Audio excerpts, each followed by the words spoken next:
pode levar ao risco de recidiva, uma transfusão sanguínea, né?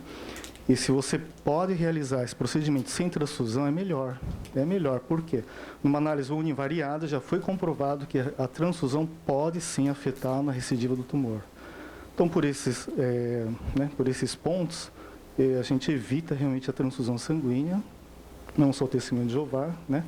Mas nós temos esse conceito justamente seguindo para atingir a terapia ouro, terapia assim, excelente para tratamento de câncer de forma geral.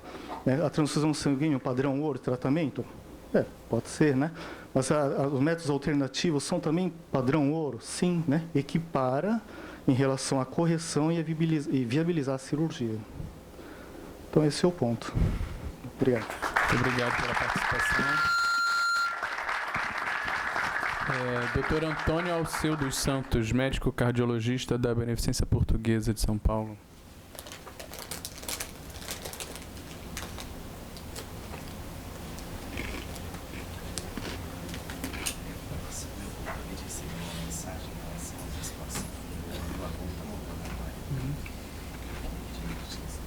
Boa tarde a todos. Boa tarde, senhor procurador Renato. Logo depois dele eu falo. Boa tarde a todos. Boa tarde, senhor procurador Renato. Primeiramente, agradecer o convite por estar aqui, poder participar dessa reunião tão importante, eu acho que para todos nós e para o mundo inteiro. Realmente, trata-se de um assunto de grande interesse. Esqueci de mencionar meu nome é Antônio Alceu, sou cardiologista, especialista pela Sociedade Brasileira de Cardiologia, trabalho no Hospital Beneficência Portuguesa e Hospital Vaz Monteiro. O motivo de estar aqui que é um assunto para mim também de grande interesse, porque desde 2002 eu estudo, escrevo e publico assuntos relacionados exatamente a esse tema, alternativas às transfusões, opções às transfusões de sangue. Por que é um assunto de grande interesse, eu acho que para todos nós? Primeiramente, assim, a anemia hoje é cada vez mais uma condição mais real possível.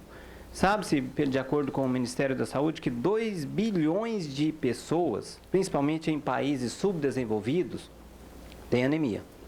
E cerca de 4 bilhões de pessoas, especialmente em países também em desenvolvimento ou subdesenvolvido, têm deficiência de ferro, ou seja, uma anemia ferropriva. Então, talvez o dia ou mais dia, um paciente desse vai estar no teu consultório. Outra importância do tema. Escassez de sangue já foi falado aqui para vários colegas, é cada vez mais evidente. Só que eu gostaria de dar números. Por exemplo, a doutora Maria Nazarete publicou em 2007 na própria Revista Brasileira de Hematologia que as doações de sangue eles não realmente estão acompanhando as transfusões, o crescimento das necessidades de transfusões de sangue em nosso país. Enquanto a demanda, a necessidade de sangue cresce a taxa de 1%, as doações crescem em cerca de 0,5% a 0,7% ao ano. Então, vai faltar sangue. A gente já tem visto que já está faltando sangue pelo noticiário, pela mídia. A gente vê várias vezes campanhas solicitando doadores de sangue para socorrer o hospital. O próprio Ministério da Saúde, de 2013 a 2014, mencionou que as doações crescem a taxa de 4,55% e a transfusão cresce a 6,8%. Realmente, a escassez já está evidente. As complicações já foi bem mencionado aqui, tanto infecções, infarto, derrame, arritmia, câncer e inclusive até mesmo a morte.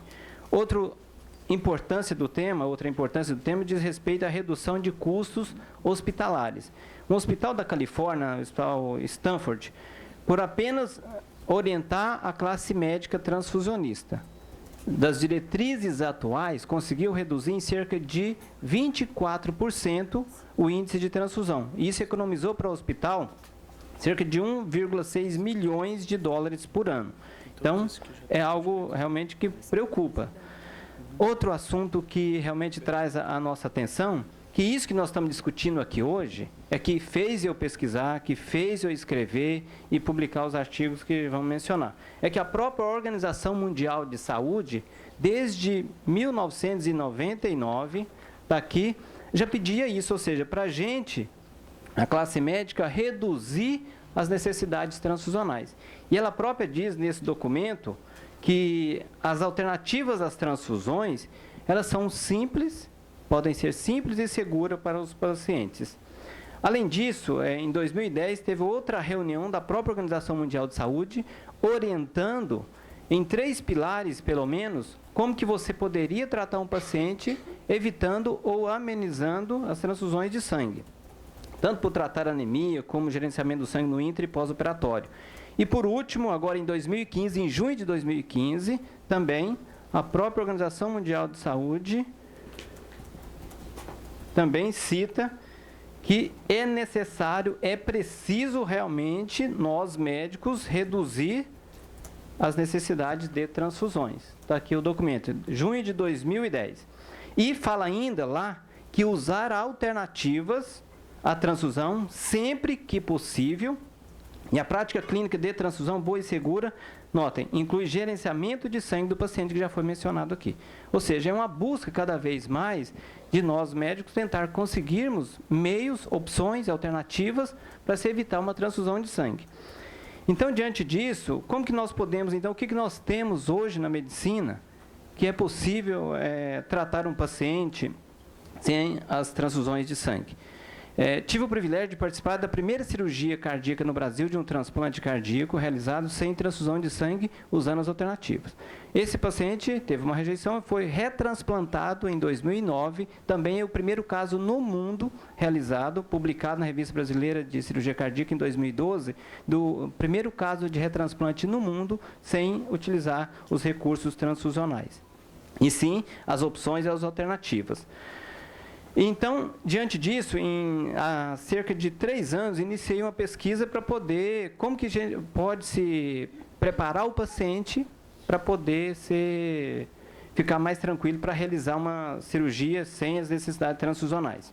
Então, aí que veio um dos primeiros artigos que eu pesquisei, reunindo todas as alternativas, as opções terapêuticas, para se colocar à disposição da classe médica, onde que a gente pode utilizar desde as mais complexas, máquinas, aparelhos, que já mencionados, até as mais simples, uma mini coleta de sangue na UTI, ou então deixar de coletar sangue desnecessários. Muitas UTIs, a gente que não tem protocolo, às vezes colhe o sangue do paciente 3 vezes ao dia.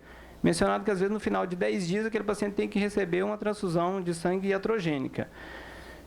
Outro ponto que chama a atenção, como que a gente consegue realizar essas várias cirurgias lá no Hospital Beneficência Portuguesa e em outros hospitais também, é como que você deve preparar esse paciente.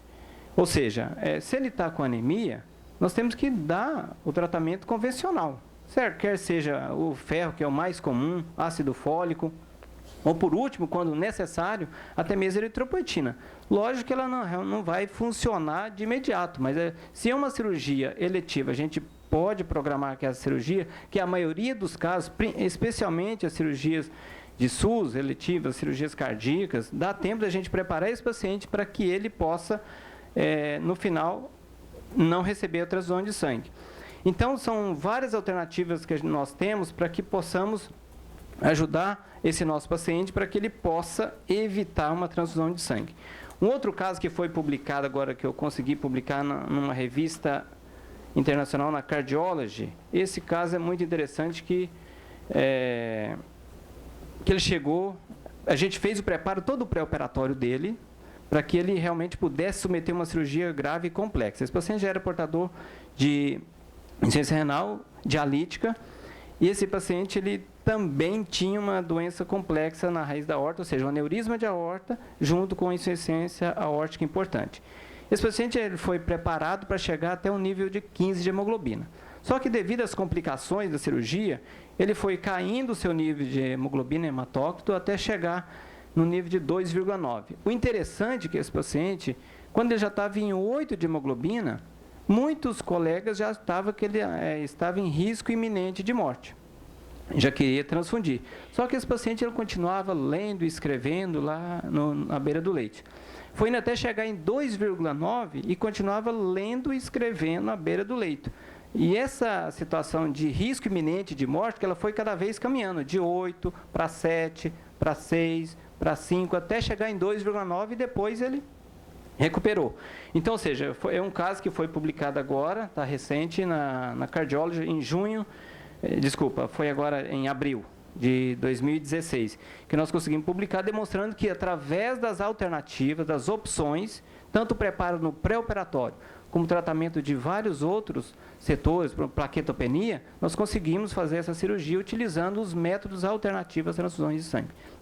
Então, só para concluir, que é possível lá. A gente realiza todos os tipos de cirurgia cardíaca, desde as mais simples até as mais complexas, nesse hospital lá na equipe, utilizando os meios alternativos às transfusões de sangue e às opções terapêuticas. Obrigado a todos.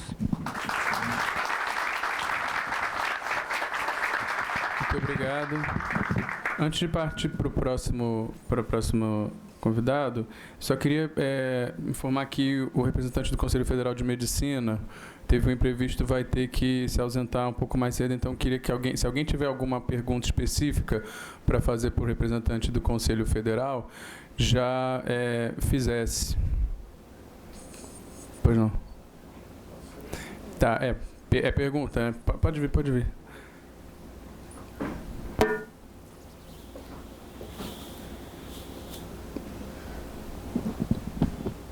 Cadê ele? Doutor Turíbio, tudo bem? O senhor comentou brevemente sobre a questão da revisão da resolução 1021, né? Eu conheço bem o processo, eu atuo nele, o processo é de 2008, então ele já tem 7 anos que está tramitando, né? E o senhor mencionou que há estudos para se fazer uma nova resolução. Eu queria que o senhor comentasse o que seria exatamente essa nova resolução, o que se pretende exatamente com ela, o que o Conselho pretende, se já existe alguma coisa concreta nesse sentido.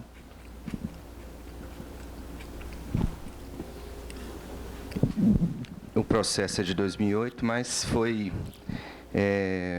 teve sua ordem de alteração em 2014, quando foi feito... Desculpa, teve a aprovação da alteração por plenária do Conselho em 2014, depois do parecer número 12, do Dr. Carlos Vital. O que está estudando e o que vem se estudando é uma forma de minimizar a questão da transfusão.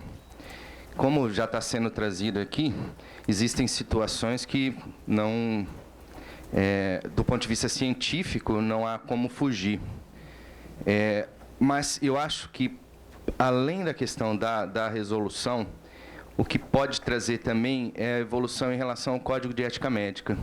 Porque, veja bem, tanto na 1021, como no próprio parecer que trata da necessidade de sua alteração, o Código de Ética Médica, ele é o alicerce de tudo. Uma eventual alteração do Código de Ética Médica, como já foi sugerido no passado, em 2009, com a autonomia total do paciente, isso em 2009, quando foi reformular o Código de Ética Médica, foi trazido como possibilidade. Um dos grandes defensores, como o doutor de Santa Catarina, o doutor Dávila, que é de Santa Catarina também, ele tinha essa defesa em relação à autonomia. Então, isso é um processo que ainda está em construção. Do ponto de vista objetivo, o que se tem é uma proposta de alteração que é anterior a 2014, mas que já foi aprovada em 2014, a alteração da 1021. Então, o que está se caminhando, e aí a questão que ainda precisa ser enfrentada é como se fará isso de forma objetiva.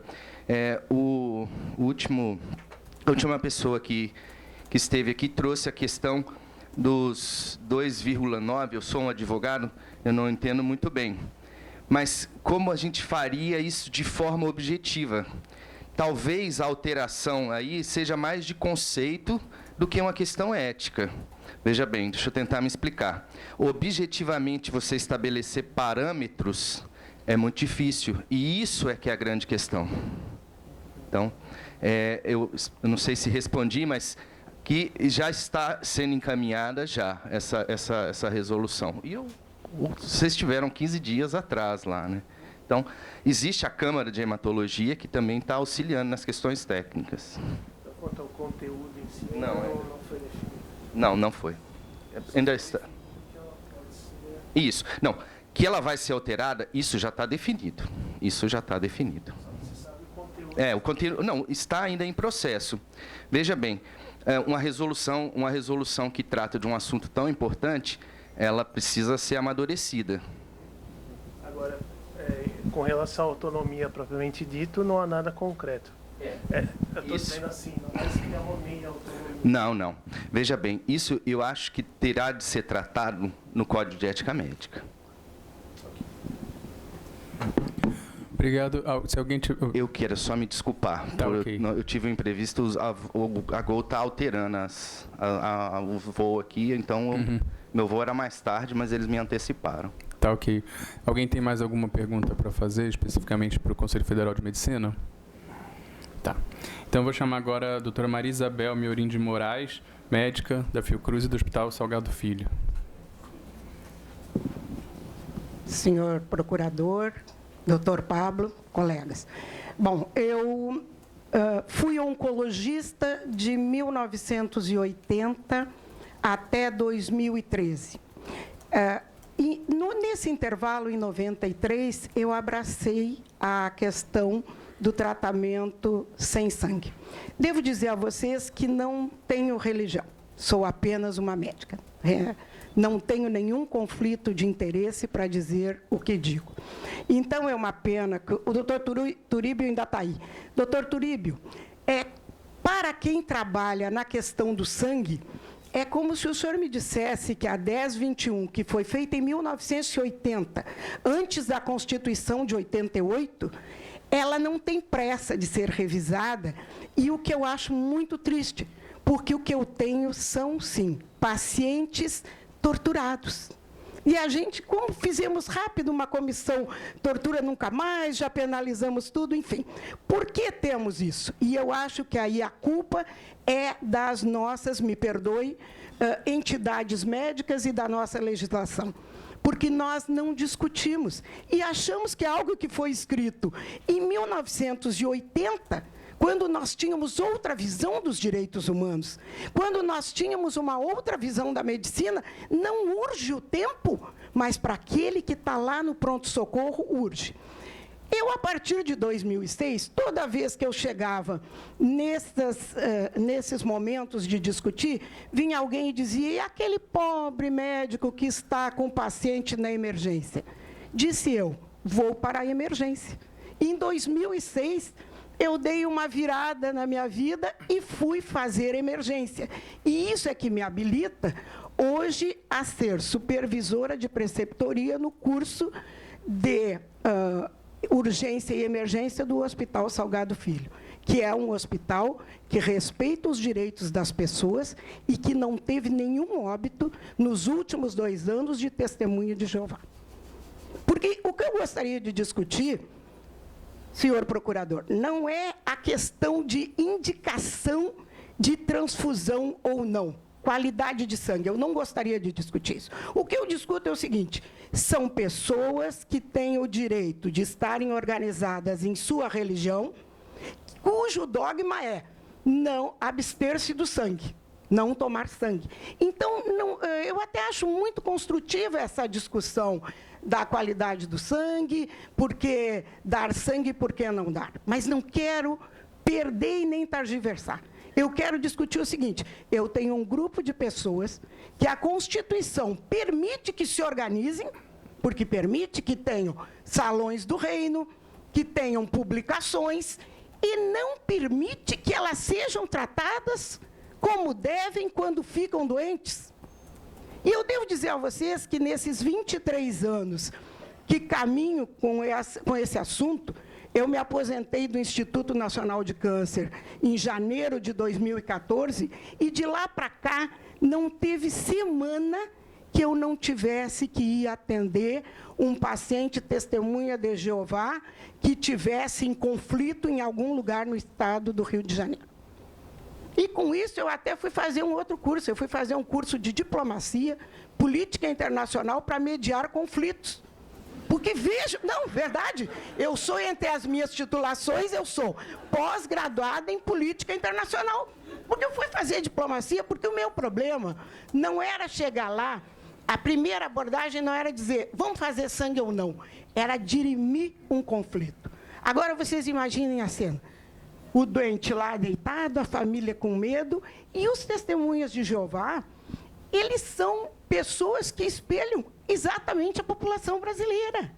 Eles vão para o SUS, eles são do SUS, são pessoas até estudiosas e bem organizadas, porque a organização as ajuda a serem assim, mas eles precisam muito que a gente tenha uma resposta para essa questão. Então, em cima disso, eu gostaria de discutir já a questão do direito humano como um cidadão. O testemunho de Jeová, ele é um cidadão. Se os homens não querem o serviço militar, bom, isso é um problema dele. Não está escrito que ele perde a cidadania. Não perde a cidadania. Então, somos todos cidadãos, estamos no SUS ou no plano de saúde, o que seja. Então, o que acontece? Eu tenho ali adultos capazes. Eu tenho um paciente que precisa ser visto como um todo. O meu paciente precisa ser visto como uma pessoa completa, que inclui a religião dele. E algumas pessoas me perguntam assim, Isabel, qual é a razão do sucesso do seu tratamento quando você trata um paciente? Eu digo a Bíblia. Ah, que isso, Maria Isabel, está ficando louca? Não, porque eu faço com que ele reencontre dentro de si, através da leitura da Bíblia. Deixa eu pegar um pouquinho d'água. Me dá um pouquinho d'água. Através da leitura da Bíblia, eu peço a ele que reencontre as razões da sua recusa. E aí eu cumpro uma questão. Eu viro para ele e digo o seguinte, quando eu digo, procure a sua Bíblia, eu digo o seguinte, eu digo a ele, procure, na realidade, as causas por que o senhor não quer tomar sangue. E ele, quando ele se reencontra na Bíblia dele, ele chega e vira para mim e diz assim, não, doutor, no dia seguinte eu pergunto, mas o senhor não quer mesmo tomar sangue? Não, não quero. E aí começa-se o tratamento. A diretriz do tratamento sem hemotransfusão me parece que é bastante simples. Início precoce. Tem que se ter um início precoce. O que acontece com o testemunho de Jeová? Ele chega no pronto-socorro, e hoje eu sou médica de pronto-socorro, cumpro as minhas 40 horas e mais 12 lá no Salgado Filho, porque trabalho domingo, trabalho de segunda a sexta e trabalho domingo, na emergência, e ele chega lá e diz assim, ó, e eu estava num outro hospital, e no outro hospital não fizeram nada comigo. Mas que horas que o senhor se machucou? Que horas que o senhor sangrou? Ah, tem 2 dias, tem 12 horas. Então, a primeira questão é fazer com que nós tenhamos, enquanto classe médica, enquanto equipe de saúde, e eu acho que aí não são só os médicos, é a equipe como um todo, ela precisa ter um compromisso com o início precoce desse tratamento. E eu só consigo fazer isso se eu reconhecer ele como um cidadão. Se eu tiver empatia, eu consigo. E, neste ponto, as entidades médicas não têm, talvez, explicitado que os testemunhas de Jeová são cidadãos e que têm direito de terem escolhas. O médico tem direito de ter as suas escolhas, mas, naquele momento, cabe ao médico, como sua grande questão, como aquilo que engrandece a profissão, é tentar estudar para resolver o problema. Ah, Maria Isabel, num país de 220 milhões de habitantes, você quer que eu me preocupe com 1,8 milhão de habitantes? Quero sim. Acho que é pertinente. Então, eu acho que é muito importante que se faça isso. O seguinte, prevenção das complicações. Algumas vezes o médico diz assim, então, tá bom, doutor, eu não vou fazer sangue, mas a senhora vem aqui, para a gente evitar problema. Às vezes eu fico indo, durante uma semana, a São Gonçalo. Para quem não sabe onde é que é, eu tenho que passar a ponte. E eu trabalho o dia inteiro, quer dizer, então eu vou de noite, vou na véspera do carnaval, eu rodo o estado do Rio de Janeiro só fazendo esse tipo de coisa. Quer dizer, porque se nós tivéssemos uma atitude juridicamente organizada, as entidades médicas estivessem apoiando essa questão e tivessem que não deem a resposta, mas nos digam, estamos estudando, nós poderíamos ter programas. Porque eu tenho que chegar aqui para vocês e dizer o seguinte, eu não tenho conflito de interesses, mas as minhas evidências não são A. As minhas evidências, infelizmente, são C e D, que são artigos isolados e opinião de especialista. Por quê? Porque eu não tenho espaço no Brasil para poder fazer a nível de SUS, eu poder fazer um trabalho, dizendo o seguinte, não, vamos ver, não damos sangue para os testemunhas de Jeová e pareamos um outro caso semelhante que tenhamos dado sangue, e vamos ver o que é. E, por último, é a questão da deshospitalização adequada. Deshospitalização adequada, para mim, é o seguinte, o paciente chegou a um hematócrito de 16. Vocês têm que lembrar, e aí volto a insistir que a nossa discussão não é